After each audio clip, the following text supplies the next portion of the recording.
C'est une société où il y a à la fois des pratiques sexuelles qui sont les mêmes pratiques que partout ailleurs. هذا حرام حرام حرام. كتجيني مسألة شوية معقدة. J'entendais toujours le mot ah non حشومة, il faut pas faire ça. إلا البنت موافقة والولد موافق الوغ شغلهم هذاك. الأفلام التركية هما اللي يخرجوا على الدريات بزاف. القانون ما خصوش يجرم هذه المسائل. حرام اصلا انا بنفسي ما كنقدرش نصبر. لا مستحيل. بس نورمال. ما كذبش عليك ما كاينش الحب في Au المغرب. contraire, on a été capable d'évoluer. هو كيشوف عريانة. ما نزقلهاش. Au 18e siècle, mais on n'arrive pas à assumer. علاش غنجرموهم؟ En gros, faites ce que vous voulez, mais faites-le en cachette.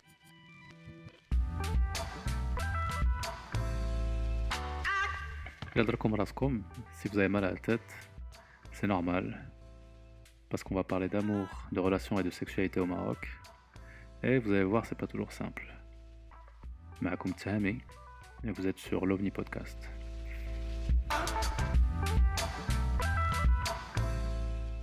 Alors je me présente, je suis Shafak Charaïbi, je suis professeur de gynécologie obstétrique au CHU de Rabat et président fondateur en 2008 de l'AMLAC, c'est-à-dire l'Association marocaine de lutte contre l'avortement clandestin.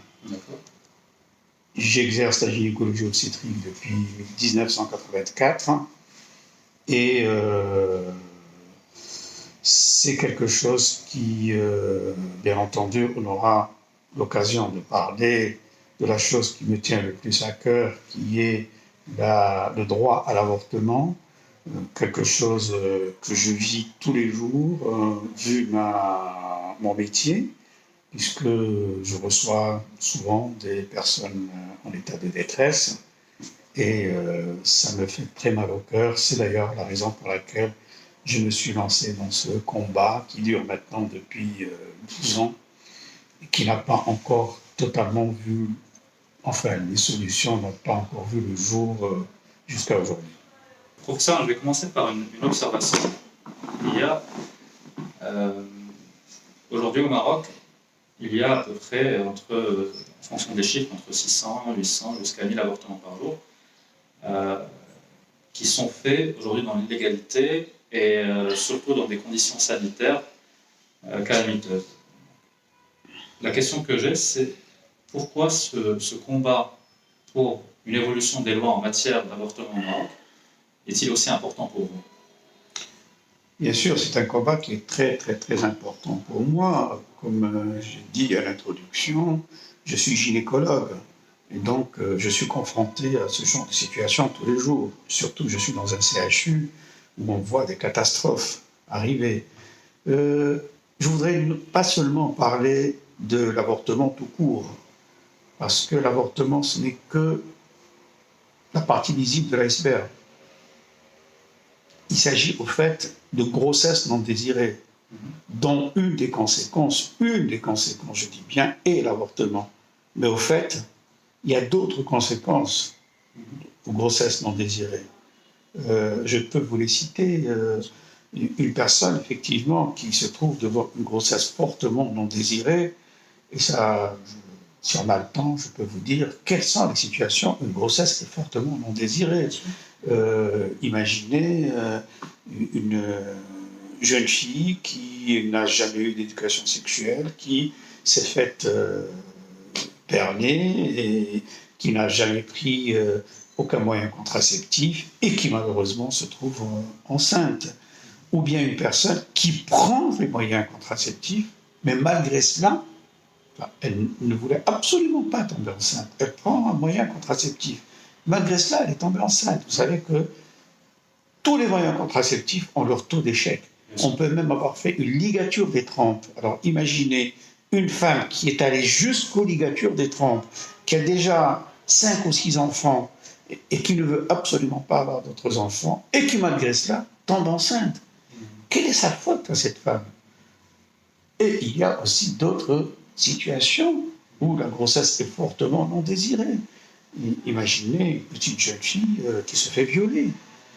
C'est bien entendu, alors en plus du choc psychologique qu'elle a subi par son viol, elle va avoir un autre choc, c'est d'avoir une grossesse et de devoir la mener jusqu'à terme et avoir un enfant née de quelqu'un qui l'a violée.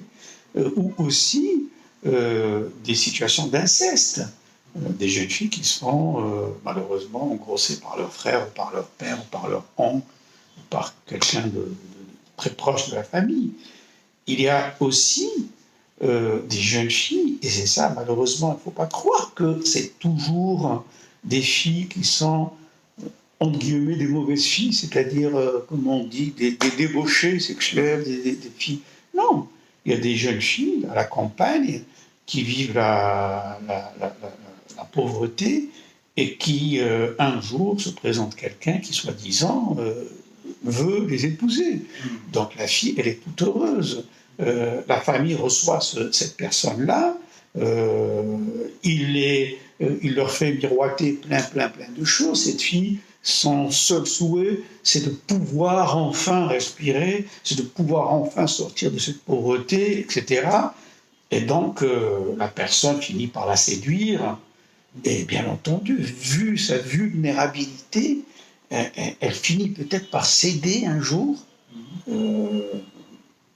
Malheureusement, n'ayant pas été informée, comme quoi c'est quelqu'un qui peut très bien se foutre d'elle. Et donc, elle tombe dans le piège d'un rapport sexuel qui va entraîner peut-être une grossesse. Et que finalement, cette fille-là va être, je vous dirai dans les conséquences d'ailleurs, cette fille-là va se retrouver, les parents étant, quand ils vont apprendre qu'elle est enceinte, ils vont la mettre dehors. Bon, c'est ce qui arrive, les expulsions du giron familial. Ces jeunes filles, n'ayant aucun moyen, une fois qu'elles sont dehors, elles vont aller elles-mêmes vers la prostitution, alors que c'est des filles qui n'étaient pas du tout dans la prostitution. Elles vont d'abord se prostituer le plus souvent pour aller pouvoir se faire avorter, parce que l'avortement demande un prix. Ça d'une part, et ça sera le début d'une carrière, je dirais, une carrière de prostitution, malheureusement. C'est une fille qui n'aspirait pas du tout à une vie comme ça. Elle voulait une vie au sein d'une famille avec des enfants. Également, d'autres situations où la grossesse est fortement non désirée. Imaginez aussi une personne qui désirait une grossesse, mais une fois qu'elle est enceinte, on diagnostique une malformation fœtale grave. Ça peut aller depuis la simple trisomie, tout le monde ne veut pas avoir un enfant mongolien, jusqu'à une malformation très grave, telle que les anencéphalies ou les hydrocéphalies ou les phocomélies, c'est-à-dire pas de membre ni supérieur ni inférieur, enfin des monstruosités. Et ils ne veulent pas avoir une grossesse comme ça, surtout s'ils ont d'autres enfants, ils ne veulent pas que les autres enfants, que leurs frères soient complètement handicapés. Ils ne veulent pas, on le voit. Moi je ne dis pas qu'on va leur imposer, c'est pas une opération ethnique, mais si la famille demande, les parents viennent et demandent, ils disent « Docteur, nous ne pouvons pas assumer un lourd handicapé à la maison, un légume ». Ou bien encore, le cas de l'anencéphalie par exemple, la grossesse va évoluer jusqu'à terme, mais l'enfant va mourir dans les minutes parce que son tête, on ne peut pas vivre. L'enfant va mourir dans les minutes qui suivent. Alors pourquoi faire subir à cette femme toute une grossesse de 9 mois pour voir son bébé mourir devant ses yeux dans les minutes qui suivent? Avec tous les risques de la grossesse, une grossesse a un certain nombre de risques. Bien sûr. Donc c'est des gens qui viennent et qui demandent à ce qu'on leur enlève. Autre situation encore, c'est les filles arriérées mentales. Nous voyons souvent aussi des parents amener leur fille qui est arriérée mentale, qui est sous traitement neuroleptique, etc. D'habitude, nous faisons pour ce genre de filles, parce qu'on sait que quand ces filles passent au contrôle de la famille, si elles fuient, elles s'échappent, parce qu'elles n'ont pas leur faculté mentale. n'importe qui peut les abuser d'elles dans la rue. Ouais. Parce qu'elles n'ont pas leur faculté et elles tombent souvent enceintes. Et pour éviter cela, généralement, ici, par exemple, à la maternité, nous faisons ce qu'on appelle des injections tous les 3 mois. Ce n'est pas la pilule, parce qu'elle ne prendra jamais la pilule, une personne qui a rien mental. Le stérilet non plus n'est pas bien adapté, mais ce qui est adapté, c'est les injections qu'ils font tous les 3 mois. Parfois, les gens ne le font pas. Donc, j'ai reçu souvent des mères amener leurs filles disant, la dernière que j'ai reçue, c'était une mère qui me dit, écoutez docteur, voilà, ma fille a 22 ou 23 ans, elle déjà, alors la femme n'a pas de mari, il est décédé, elle prend en charge cette fille qui est handicapée mentale. Cette fille avait déjà eu un enfant qui maintenant a 3 ans ou 4. Et donc, elle est obligée de le prendre en charge aussi. Mais en plus, maintenant, elle est enceinte. Elle me dit, c'est impossible pour moi que je puisse prendre en charge, que je puisse m'occuper et de la fille malade, et de l'enfant de 3 ans, et maintenant d'un autre bébé. C'est impossible, je ne peux pas.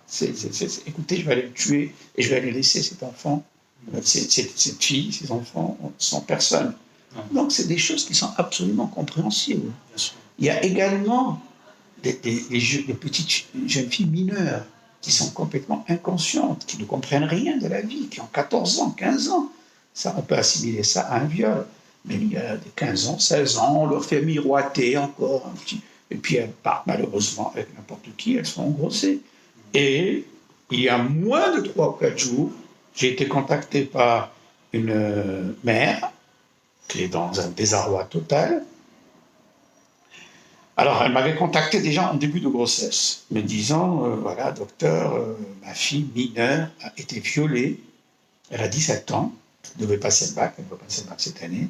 Elle a été violée, elle est enceinte, et on cherche à la faire avorter. Il lui dit, malheureusement, on ne peut rien faire. On ne peut rien faire au niveau de la maternité, il ne peut pas, parce que la loi ne donne pas le droit.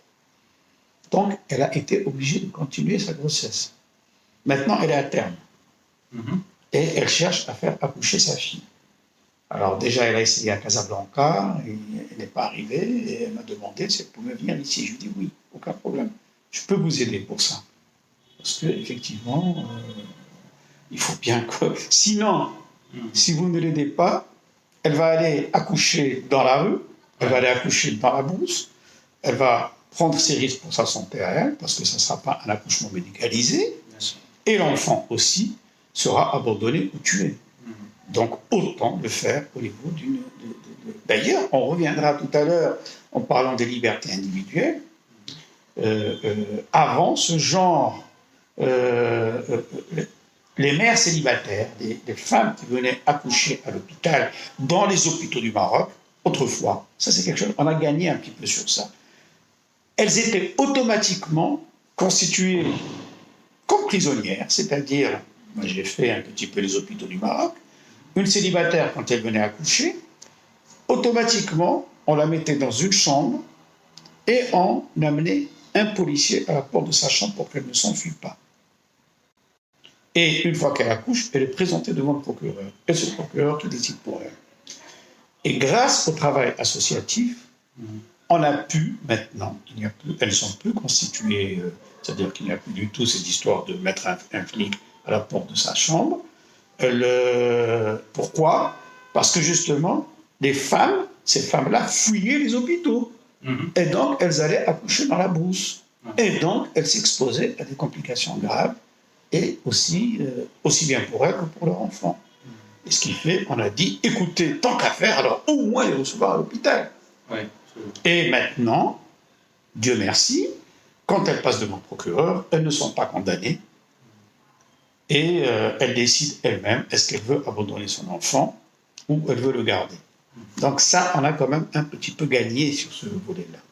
Donc regardez, toutes ces situations-là, dramatiques, où la femme peut se trouver devant une grossesse non désirée. Et vraiment, ما تيحس بالمزود غير اللي داخل فيه راه هاد العيالات هادو وهاد البنات هادو باش يكونوا في هاد الحالات بحال هكا راه ما تصورش راهم تيكونوا باش يحسوا تيكونوا واجدين باش يعطيو راسهم لاي حاجه حاجه اللي هي خطيره على صحتهم وخطيره على حياتهم. وهنا غادي نقول لكم شنو هما les conséquences justement de ces grossesses non désirées. La première chose à laquelle va penser une personne qui a une grossesse non désirée, c'est l'avortement. Alors l'avortement, il y a 3 types d'avortement en fait. Il y a soit l'avortement qui se pratique pratiquement tous les jours au Maroc, c'est l'avortement médicalisé mais clandestin. C'est-à-dire, elle va aller chez un médecin, gynécologue ou généraliste ou n'importe quel médecin qui va faire une aspiration, un curetage. Mais là, d'abord, ça demande de l'argent, parce que les médecins ne vont pas faire ça gratuitement, sachant qu'ils s'exposent, qu'ils prennent un risque, et ça, on y reviendra aussi, c'est une des conséquences. Et ça ne se fait pas dans de très bonnes conditions, parce que c'est en cachette, c'est dans un cabinet médical et non pas dans une clinique. Il n'y a pas une très bonne asepsie, parce que c'est un cabinet, un petit KGB, il n'y a pas une bonne asepsie, donc il y a un risque d'infection. Il n'y a pas une bonne anesthésie, il n'y a pas un anesthésiste réanimateur, mais il y a peut-être un technicien anesthésiste qui n'a pas tous les moyens de réanimation s'il arrivait quelque chose. Et il n'y a pas non plus de bloc opératoire si jamais il arrivait une hémorragie importante ou une perforation de l'utérus ou une perforation intestinale ou un délabrement ou n'importe quoi. Ils ne peuvent pas agir sur place. Donc, c'est un avortement médicalisé, certes, mais qui n'est pas dénué à 100% des risques. Deuxième type d'avortement, c'est l'avortement clandestin mais traditionnel. Traditionnel, c'est-à-dire, c'est des gens qui n'ont malheureusement pas les moyens de payer la somme qui peut aller de 3 000 jusqu'à 10 000 dirhams, peut-être plus, chez le médecin, et donc, ils vont se faire avorter elles-mêmes par des aiguilles à tricoter, par des instruments souillés, par en absorbant des airs, des choses qui sont absolument dangereuses. Et là, justement, et c'est ce qui m'a fait véritablement réagir ici, c'est les situations que je vous ai citées, des grossesses non désirées, quand les personnes venaient dans un état complètement... vous disent, docteur, faites quelque chose pour nous, on ne peut pas garder cette grossesse. Donc déjà ça m'a fait réagir à l'intérieur de moi-même. Et aussi, c'est le fait de voir ces complications arriver des personnes qui ont avorté à l'extérieur et qui ont mal avorté et qui viennent dans des situations dramatiques dans leur état de santé. Et donc ici, c'est un deuxième type d'avortement qui est beaucoup plus à risque que le premier. Troisième type d'avortement, et là, nous allons parler des classes sociales. Alors, le premier type d'avortement dont j'ai parlé, c'est la classe sociale moyenne. Elle peut se permettre 3 000 à 4 000 dirhams. Deuxième catégorie, c'est la classe sociale la plus défavorisée, qui ne peut pas se permettre ça, et qui va faire un avortement traditionnel.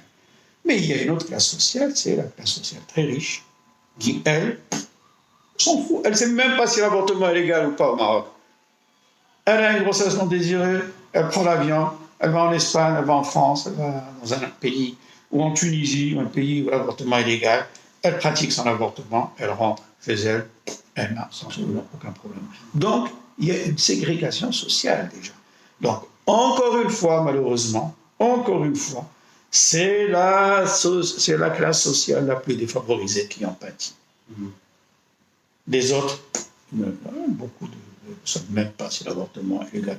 J'ai eu beaucoup de discussions avec des gens qui vont faire des avortements d'ailleurs chez des médecins, qui ne savent pas que l'avortement est illégal. Mais quoi, docteur, l'avortement est illégal? Mais ça se faisait tellement, parce que maintenant ça s'est compliqué un petit peu, tellement facilement. Il y a des médecins qui pratiquent 4, 5, 6, 7 avortements par jour. Et les gens partent chez eux sans aucun problème. Nos parents pratiquaient l'avortement il y a 30 ans sans aucun problème. Et plein de femmes me disent, mais moi j'ai pratiqué l'avortement. Mais elles n'ont jamais été inquiétées Ouais. Comme quoi ça pouvait. Sachant que la loi, elle punit la personne qui se fait avorter, l'avorteur, l'intermédiaire, et même l'intention d'avorter, même si l'avortement n'aboutit pas. Ça va de l'article 449 du Code pénal jusqu'à l'article 457 du Code pénal, ça parle de l'avortement. Et on reviendra tout à l'heure sur l'article sur lequel je travaille le plus, c'est l'article 453, qui lui est le seul article qui autorise l'avortement, qui donne le droit à l'avortement. Concernant les conséquences des grossesses non désirées, donc nous avons parlé des avortements. Ouais. Mais d'autres personnes ne vont pas à l'avortement. Il y en a qui vont vers le suicide. Nous voyons beaucoup de tentatives de suicide parce que la personne n'a trouvé aucun médecin ni aucune autre personne pour l'aider. Elle se trouve à 4-5 mois, elle passe sa vie noire, surtout qu'elle a été trompée par le type qui l'a avorté et qui l'a engrossé et qui a foutu le camp. Elle ne trouve personne pour l'aider parmi les amis ni les médecins, elle n'a pas les moyens, elle va se suicider. Il y a, comme j'ai dit, des expulsions du giron familial, des personnes qui sont expulsées de leur famille parce que la famille, soi-disant conservatrice, etc., quand elle se rend compte que la personne est enceinte, ils les foutent dehors et on les met dans la prostitution. Il y a également les crimes d'honneur. Ça existe au Maroc. Et j'ai plusieurs cas. Vous savez, sur ma page Facebook, sur également le site de l'AMLAC, je reçois tout ce qui se passe au Maroc concernant les grossesses non désirées, les avortements et les grossesses non désirées. Alors il y a également des crimes d'honneur. Il y en a qui tuent leur fille ou leur sœur une fois qu'ils ont su qu'elle était enceinte. Il y a les incarcérations de médecins. Beaucoup de médecins, actuellement, et pas seulement des médecins, des infirmières, des secrétaires, des techniciens anesthésistes. Enfin, quand on veut mettre la main sur quelqu'un, on tiche d'eau, mais même ceux qui travaillent avec lui. Imaginez, même la femme de ménage, même la secrétaire qui touche 2000 dirhams pour complicité, parce qu'elle n'a pas dénoncé ce médecin. Et comment voulez-vous que cette secrétaire dénonce le médecin, elle touche 2000 dirhams, si elle le dénonce, elle est foutue dehors. Elle ne peut pas le dénoncer. Et personne ne la prendra. Personne ne la prendra. Donc, elle ne peut pas, elle se tait. Elle est obligée de se taire. Et alors, quand le médecin est arrêté, eh ben, on arrête la secrétaire aussi, on arrête tout le monde. On met tout le monde dans le même panier à salade. Ce sont des choses qui sont absolument anormales. Dernièrement, à Marrakech, ils en ont ramassé une dizaine. Médecins, sages-femmes, infirmières, secrétaires, et même des personnes qui étaient là-bas, dans ce cabinet ou dans cette clinique, qui avaient l'intention de se faire avorter. Ils ont été arrêtés. C'est des choses complètement...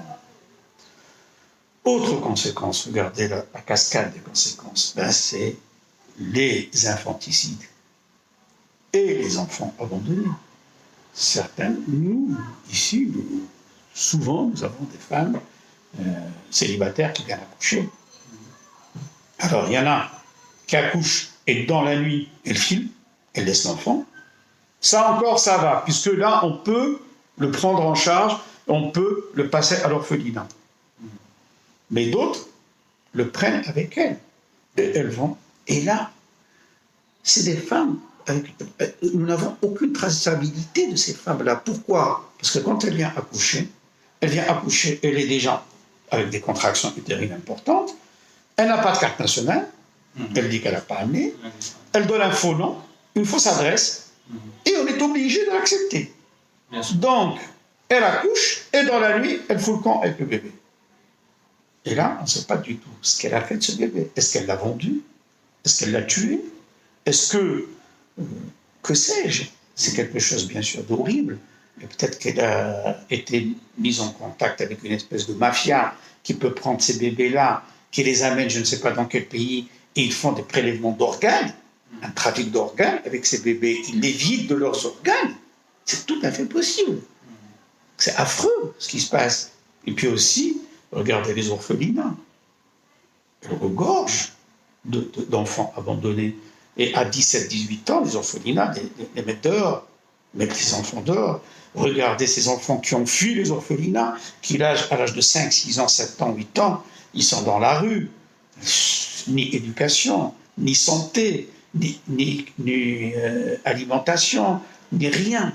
Qu'est-ce qu'on peut attendre de ces enfants-là, qui vont grandir avec une haine envers leurs parents qui les a abandonnés et une haine envers la société qui n'a rien fait pour eux? Vous vous attendez à quelque chose? Ça va être des délinquants, ça va être des dangers pour la société. C'est quelque chose d'absolument certain. Donc, pourquoi ne pas intervenir et agir bien en amont, c'est-à-dire au stade où ce futur enfant est au stade d'embryon, embryon de 1 ou 2 cm.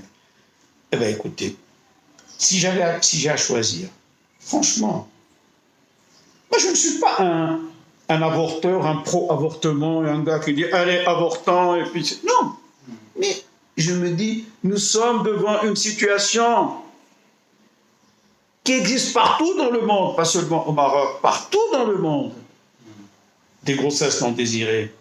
Eh bien, agissons, on n'a pas la possibilité d'autre chose. Donnez-moi une autre solution. Il n'y a pas d'autre solution. Certes, les autres solutions, c'est la prévention, c'est l'éducation sexuelle, mais malgré cela, on va avoir des grossesses non désirées. Tous les pays du monde ont des grossesses non désirées, mais à des degrés différents. Ceux qui sont bien éduqués sexuellement, ici c'est tabou, on n'en parle pas dans les écoles, on n'en parle nulle part, on n'en parle pas dans les familles, donc la fille est toujours... Et puis c'est l'interdit, et puis une fois qu'elle se laisse imaginer ce qui se passe au Maroc, je n'ai pas besoin de vous dire, c'est des filles qui malheureusement n'ont pas du tout. Et puis elles ont peur aussi de prendre une pilule et de la mettre dans leur sac, parce que si les parents la trouvaient, ça sera la catastrophe, donc elles ne prennent pas de contraception. Et qu'est-ce qu'elles font? Elles vont prendre la pilule du lendemain, celles qui ont la possibilité, parce que les pilules du lendemain, elles coûtent quand même. Et le problème, c'est qu'elles la prennent à chaque fois qu'ils ont un rapport, et ça, c'est mauvais pour leur santé. La pilule du lendemain, répétitive, la pilule du lendemain doit être prise de façon ponctuelle, de façon juste, voilà, mais pas à chaque fois que j'ai un rapport, je prends la pilule du lendemain, ça c'est très mauvais. Donc voilà, si vous voulez, le topo, c'est vraiment... et si on veut parler de haram et de halal, فين اللي حرام؟ واش هذيك المرأة اللي غادي تموت بان افورتمون داك الاجهاض اللي هو اجهاض غير امن، ان افورتمون نون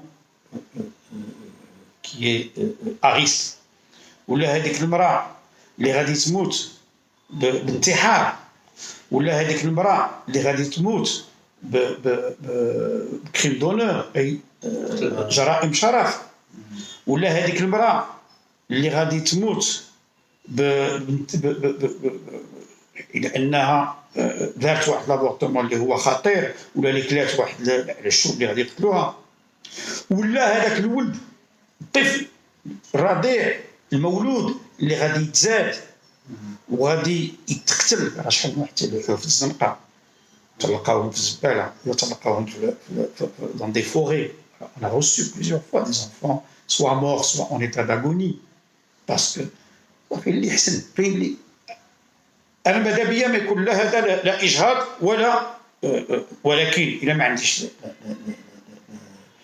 الحل وما عنديش الخيار نفضل يدار اجهاض على شهر ولا شهرين et on n'en parle plus، ولا نخليو وتموت المرأة ولا يتقتل الولد. هذا هو اللي حرام، أنا تنظن هذا هو الحرام. إذا أنا مقتنع 1000% بأن من الضرورة باش نعطيو الحق في الإجهاض في حالات اللي هي الحمل غير مرغوب فيه تماما، والإنسان راه حقه هذاك. راه جسده هذاك، راه هو اللي غادي يعاني. ديك الفتاة راه هي اللي غادي تعاني حياتها كلها بداك الحمل. يمكن غلطت ولا يمكن ما غلطتش، ولكن وقع لها مسكينه مشكل ديال كما قلت اغتصاب ولا اي حاجه. المهم كاين حالات، راه عديت لك الحالات كلهم وقعت في هذا، راه تقدر توقع لاي واحد. اي واحد يقدر يطيح في هذا المشكل ديال الحمل غير مرغوب فيه. علاش؟ وانا عاوتاني نرجع علاش؟ الا شفنا بالقله 95%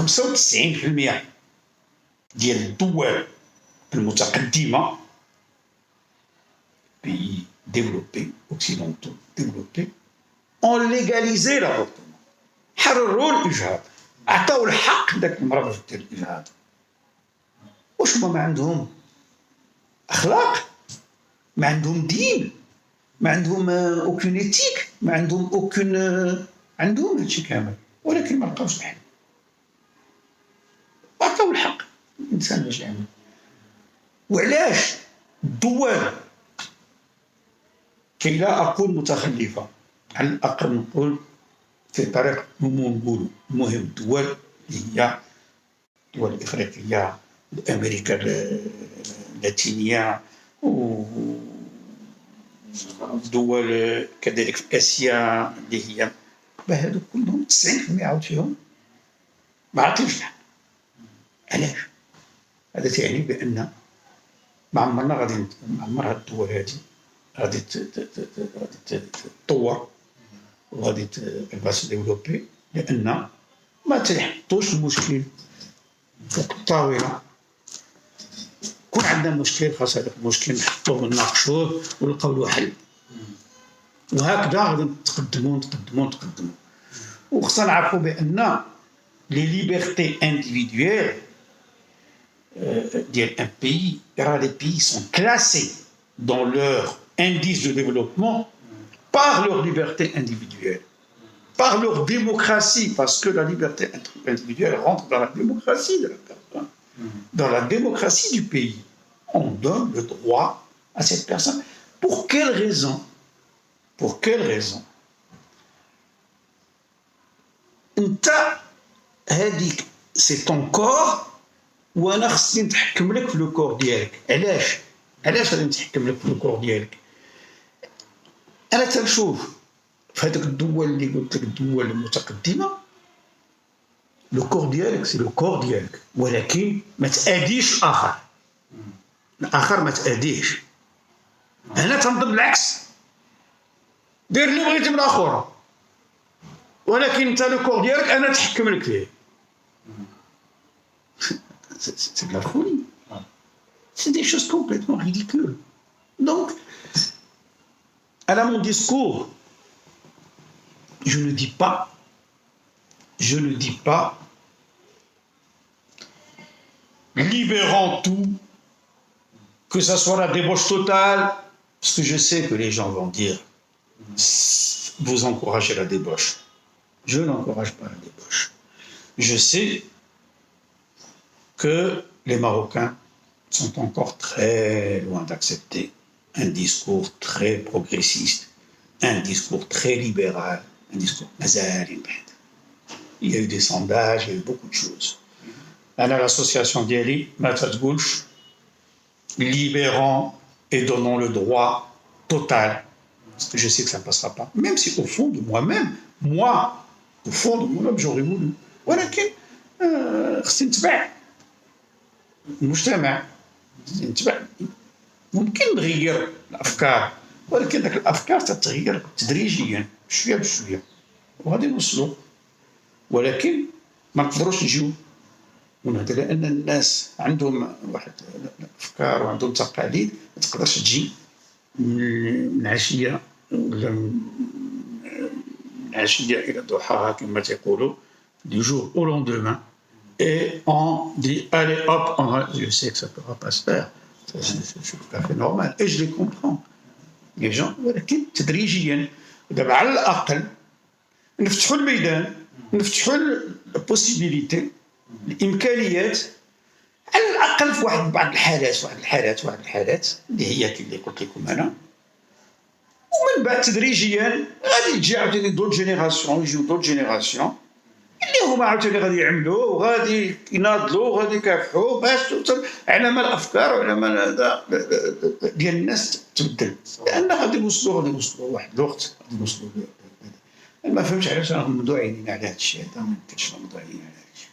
سورتو في هذه الحالات اللي الحالات ديال ولا الانتيغريتي فيزيك وحتى مورال حتى هي psychologique, sociale, est mise en cause.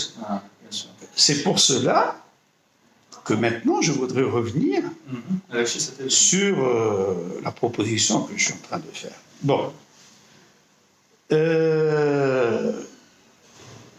النضال ديالنا منذ 2008 إلى يومنا هذا وصلنا لحد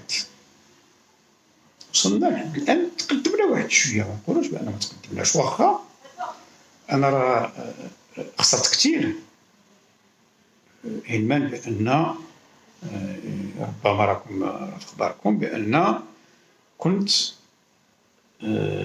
استدعيت واحد الطاقم ديال التلفزيون كي فرانس 2 اللي تيديروا واحد البرنامج اللي هو Envoyé spécial.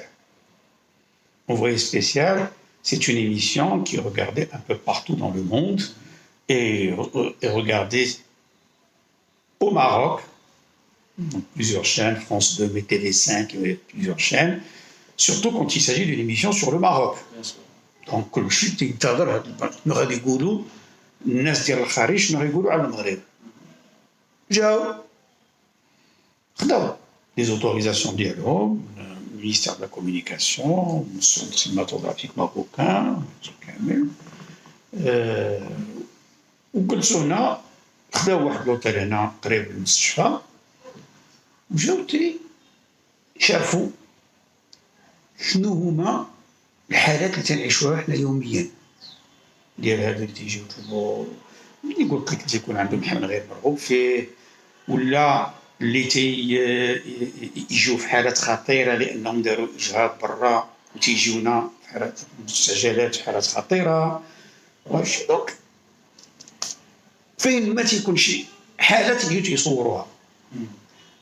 انا ما كنتش باغي شنو انا المراد ديالي ماشي نبين واحد بان المغرب واحد الصوره خايبه للمغرب ديال المغرب، بالعكس المغرب بلادي وبلادي وتا المغرب بلادي اكثر من معلوم من اي بلاد. C'est tout à fait normal. Si je suis en train de faire ça, c'est parce que j'aime mon pays, c'est parce que j'aime mes concitoyens, mes concitoyennes, c'est tout à fait normal. Mais sinon, qu'est-ce que j'ai à gagner là-dedans? Je n'ai rien à gagner. Alhamdulillah, j'étais chef de service, chef de département, chef de service de gynécologie obstétrique dans cet hôpital. Et j'ai mon salaire, je suis un homme, je ne risque même pas de tomber enceinte et d'avoir ce genre de problème. Je suis gynécologue, je ne fais pas d'avortement dans le privé باش نتقلب باش نربح الفلوس، بالعكس الناس راه تعرفوني، دونك بالعكس لان بقاو فيا الناس هادو. هادشي علاش حاولت اذا بغيت نبين هذا، وهذا الشيء معروف، c'est un secret de polichinelle. ولكن la sensibilisation est toujours très important pour sensibiliser. Alors suite à ça, j'ai été démis de mes fonctions de chef de service. كنت غادي نخرج في ذاك الوقت، نخرج من لوبيتال نمشي نحل ان كابيني بريفي نربح فيه الفلوس. راك عارف بان الجينيكولوج الحمد لله نشام با، واخا وعدوني قالوا لي راه الا بغيتي ترجع لو بوست ديالك ترجع غدا، ما عندي ما ندير هذا البوست. سي با سا كي مانتيريس، سكي مانتيريس وهو نوصلوا لواحد الحل لهاد الناس هادو اللي تعيشوا هاد المأساة هاد المآسي. Donc j'ai perdu mon poste, ولكن j'ai acquis beaucoup de sympathie de la part de la société et de la part des réseaux sociaux. C'est ça justement le gain, c'est que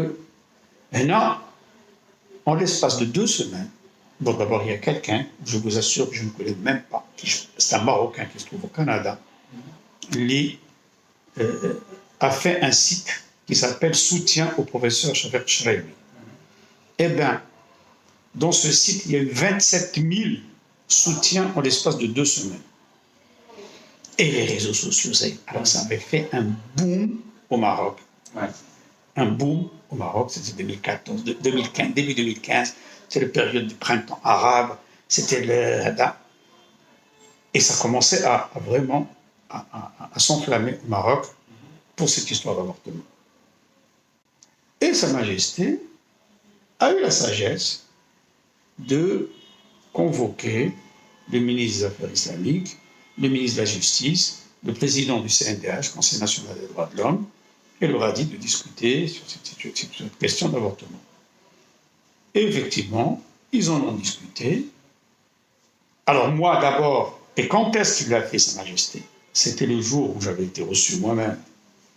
Et je devais organiser un très grand débat national à la Bibliothèque nationale du Royaume du Maroc, où il y avait la présence d'Aksaat, bien entendu. Mon nom était sur tous les journaux. J'étais très publicité par tout le monde. Donc tous les partis politiques m'ont bien entendu contacté, m'ont mis le tapis rouge, etc.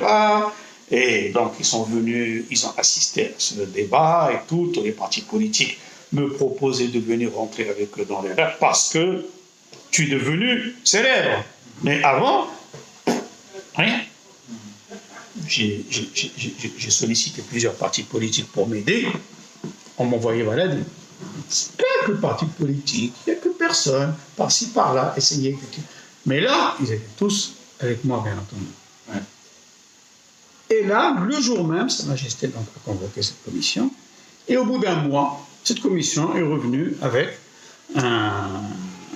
une proposition de projet de loi où on peut les donner la possibilité, dans 4 ou 5 conditions, cas de situation, cas de viol, personnes mineures, d'inceste, d'handicapé mental et de personnes ayant une malformation fœtale, c'est-à-dire les couples ayant une malformation fœtale grave.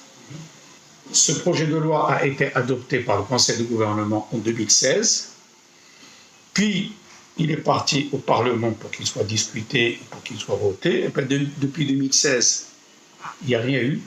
En 2018, j'ai envoyé un courrier au chef du gouvernement la semaine et lui dire finalement le projet de loi, on s'est tant battu pour, moi, on n'avait rien n'a été fait. Il m'a dit si, il est au niveau du Parlement. Là, et par la suite, on a fait encore un sitting en 2019 devant le Parlement pour justement demander à ce que le projet sorte. Le projet a effectivement été discuté, mais qu'est-ce qui l'avait retardé? C'est qu'on ne lui a pas donné la priorité. Parce que là, chaque jour, il y a des femmes qui meurent, il y a des enfants qui meurent, il y a des situations dramatiques qui arrivent dans la société à cause des grossesses non désirées. Dans l'amendement du code pénal marocain dans sa globalité. On a discuté tous les articles du code pénal dans le fond de l'avortement. C'est pour cela que ça a pris du retard. Finalement, ça a été discuté. En décembre 2019, c'est passé à la plénière pour qu'il soit voté, mais il y a eu cette histoire de Covid, et jusqu'à présent, il n'y a toujours pas eu le projet n'est toujours pas sorti. Mais moi, ce que je dis, c'est bien, on a avancé un petit peu, mais ce n'est pas suffisant. Ce n'est pas suffisant parce que ça ne résout pas le problème totalement. Le problème sera résolu à peu près à 10%, 15% des situations. Mais il y a beaucoup d'autres situations qui ne sont pas concernées par ce projet de loi. Et ce que je demande, c'est très simple. Prenons l'article 453, qui est le seul qui ne punit pas l'avortement, qui autorise l'avortement, qui dit l'avortement est autorisé, ou bien il n'est pas puni, lorsqu'il vise à sauvegarder la vie ou la santé de la femme. Et c'est quoi la santé? Selon la définition de l'OMS à laquelle nous appartenons, la santé est un état de bien-être physique, psychologique et sociale. Donc, quand ces trois composantes sont menacées, quand la vie ou la santé physique, psychologique ou sociale sont menacées, l'avortement est autorisé, il sera autorisé dans une structure sanitaire, dans un hôpital, dans une clinique, dans de bonnes conditions, et à ce moment-là, le problème sera résolu. Et personne n'aura rien à redire. Même des gens de la religion qui, à tort, je le dis bien à tort, qui disent que haram, il n'y a rien, non, باش ندخل في هذا الشيء, ولكن il n'y a rien اللي تيحرم. ورادرنا l'émission France 2 ومدير دار الحديث الحسني الله يذكره بخير احمد الخمليشي ولا احمد الخمليشي, ils lui ont posé la question, est-ce que l'avortement est interdit dans l'islam? Il leur a dit, il n'est écrit nulle part que l'avortement est interdit. Et c'est vrai, il n'est écrit nulle part. Je ne veux pas rentrer عندي الأحاديث وعندي الآيات القرآنية. ما بغيتش ندخل أنا بحال أنا تنقول للناس ديال الدين ما يدخلوش في مسائل الطبية. وأنا ما ندخلش في مسائل دينية. كل واحد عنده الميدان ديالو، كل واحد يخصص في الميدان ديالو. ولكن هنا شنو مقيوس الصحة ديال الإنسان؟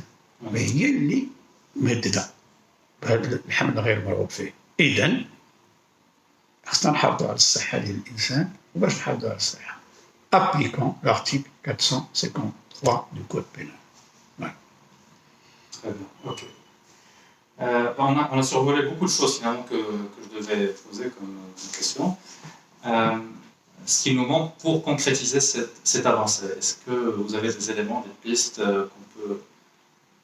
qu'on peut considérer pour concrétiser cette évolution en matière de liberté individuelle en général? Et si on parle de votre sujet de cœur, c'est que ce soit toutes les parties prenantes, si on parle de politique, de société civile, de société en général, qu'est-ce que vous en pensez?